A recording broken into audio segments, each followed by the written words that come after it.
Climate change के ऊपर एक कॉन्फ्रेंस हो रही है जिसमें 40 ममालिक के सरबराहान को मदऊ किया बाइडेन साहब ने।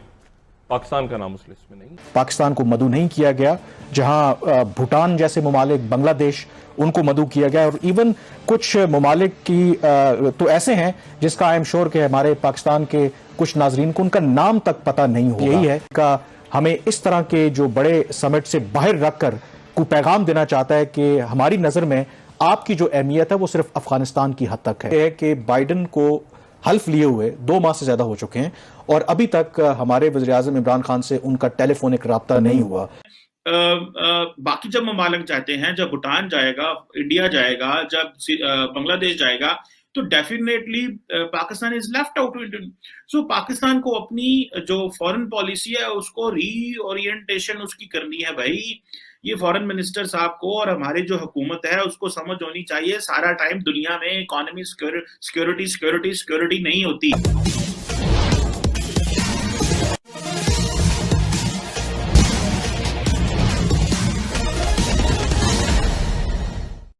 अमेरिका से पाकिस्तान में झटका आना शुरू हो गया है। वैसे तो अफगानिस्तान शांति वार्ता में जब भारत को पहली बार अमेरिका ने शामिल किया था तब से ही यह संकेत मिलने शुरू हो गए थे कि पाकिस्तान की पूंछ अमेरिका की नज़र में घट रही है। ताज़ा उदाहरण है क्लाइमेट चेंज पर 22-23 अप्रैल को अमेरिका में होने वाली बैठक में भारत सहित 40 देशों को तो बुलाया गया है पर पाकिस्तान का नाम उसमें शामिल नहीं है। क्लाइमेट चेंज क्या है, इस पर चर्चा इस वीडियो ब्लॉग के अंतिम भाग में करेंगे। उसके पहले आइए सुनते हैं इस झटके की चर्चा पाकिस्तानी मीडिया से।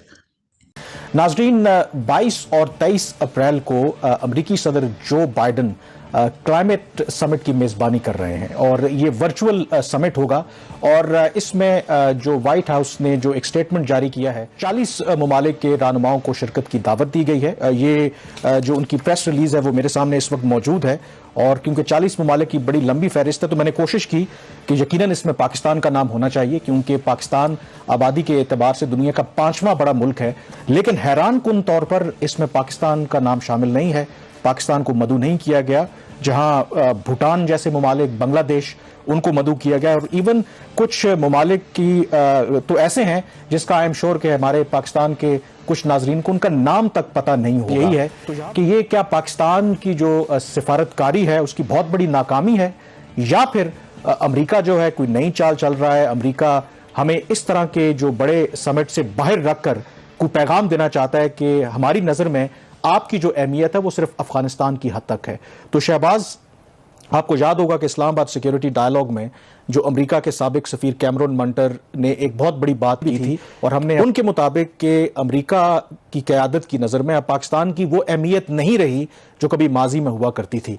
तो मुझे लगता है कि उनके बयान को बड़ा सीरियस लेना चाहिए क्योंकि इस समिट में पाकिस्तान को ना बुलाना, और ऐसा भी नहीं है कि फिजिकली वज़ीर-ए-आज़म इमरान खान को वहां पे जाने था, यहां पे सेटअप लगाना था, वर्चुअल मीटिंग थी। तो ये तो मुझे लगता है कि बहुत सेटबैक है पाकिस्तान के लिए। सवाल वापस थ्रो करता हूं, आप फॉरेन पॉलिसी एक्सपर्ट है, क्या हुआ है? देखिए, मेरे लिए बहुत हैरानकुन है कि ये क्या हुआ है क्योंकि हर तरह से पाकिस्तान क्वालिफाई करता था, मतलब मेरिट के ऊपर भी, क्योंकि ये कहा जा रहा है कि 3 अगर क्राइटेरिया देखें कि एक इसमें जो अमेरिका के इत्तेहादी थे उनको बुलाया गया, तो पाकिस्तान किसी न किसी तरीके से इत्तेहादी तो है, अफगानिस्तान को ही ले लें। दूसरा कि जो मेजर पोल्यूटर्स हैं कंट्रीज, उनको बुलाया गया है। तीसरा जो सबसे ज्यादा इससे इफेक्ट हो रहे हैं, अगर आप दोनों कैटेगरीज को छोड़ भी दें तो तीसरी कैटेगरीज में पाकिस्तान आता है। तो मुझे तो लगता है कि मैं कम से कम इसको ये कहूंगा कि हमारी सिफारतकारी की नाकामी है। अब जो प्रॉब्लम है वो ये है कि पाकिस्तान को क्यों नहीं इसमें बुलाया गया, उसकी वजह कि क्यों नहीं बुलाया गया। पहली बात तो समझने की ये है कि जो दुनिया की जो 17 जो मेजर इकोनॉमीज हैं और ये बेसिकली एक तो उनको बुलाया गया और इस जो ग्लोबल क्लाइमेट समिट है इसका सारा फोकस ही उस पे होगा कि उन ममालिक को भी देखें जो इंडस्ट्री, जो बिजली ज्यादा बना रहे हैं, जिनको बिजली चाहिए और जो रिन्यूएबल एनर्जी या इंफ्रास्ट्रक्चर खरीद सकते हैं। अब दे अंडरस्टैंड कि जी पाकिस्तान इंफ्रास्ट्रक्चर नहीं खरीद सकता। इंडिया एक बड़ी मार्केट है, उनको पता है कि इंडिया जो है वो इंडियन प्राइम मिनिस्टर को, मोदी को बुलाया गया है। वैसे भी जारी बात है जितने बड़े इस तरह के इनिशिएटिव हैं, इंडिया बड़ी आबादी होने के नाते, 1.3 बिलियन की आबादी होने के नाते उनको वैसे ही बुलाया जाता है कि भाई ये तो they have the money, they have the resources, they can buy renewable, they can invest in renewable, they are the industry.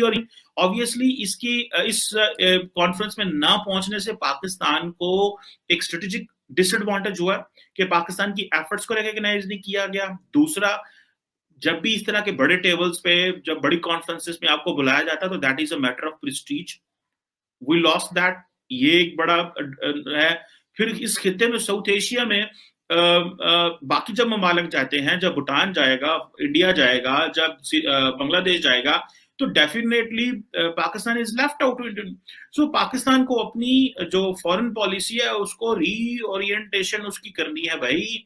ये फॉरेन मिनिस्टर साहब को और हमारे जो हुकूमत है उसको समझ होनी चाहिए, सारा टाइम दुनिया में इकोनॉमी सिक्योरिटी सिक्योरिटी सिक्योरिटी नहीं होती। Security is very important, but there are so many other things. The soft power is very important. Soft power कैसे अचीव करनी है? सॉफ्ट पावर एंड जैसे टेबल पे बैठ के अचीव होती है। सॉफ्ट पावर जो है वो कल्चरली अचीव होती है। सॉफ्ट पावर आपकी अचीव होती है जब आप अपना culture, value, society, soft side of yourself आप प्रोजेक्ट करते हैं।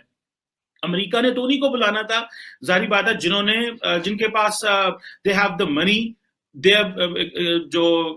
जो एमिट कर रहे हैं, कार्बन डाइऑक्साइड एमिट कर रहे हैं, and they are the producers, they are into the industry. उसकी वजह यह है कि ये इलेक्शन कैंपेन से पहले ही बाइडेन बता चुके थे कि 2 समिट वो करवाएंगे, एक क्लाइमेट पर और एक डेमोक्रेसी पर।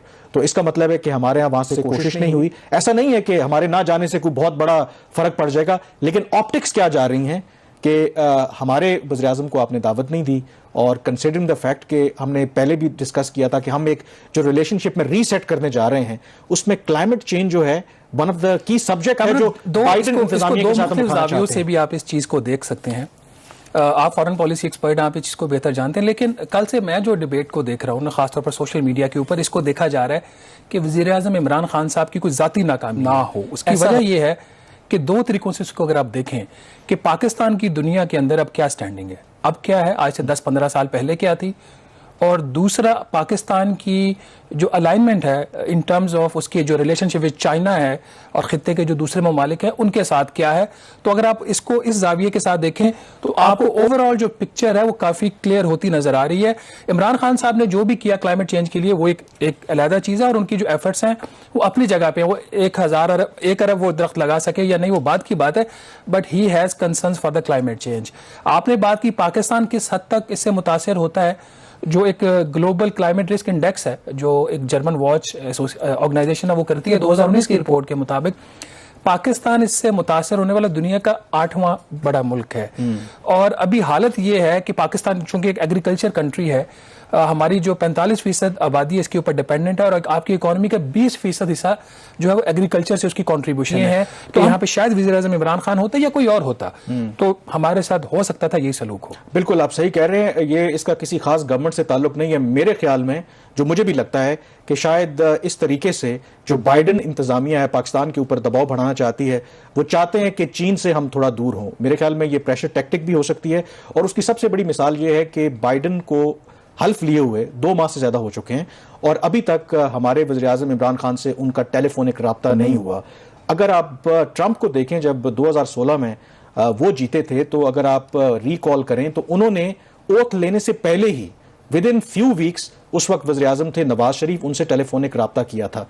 तो मुझे लगता है कि एक डिलिबरेटली एफर्ट हो रही है, and it has nothing to do with certain personality in the office. शायद पाकिस्तान की जो ओवरऑल पॉलिसीज हैं या पाकिस्तान को पर्टिकुलरली टारगेट करना है, शायद वो उसका बैकग्राउंड है।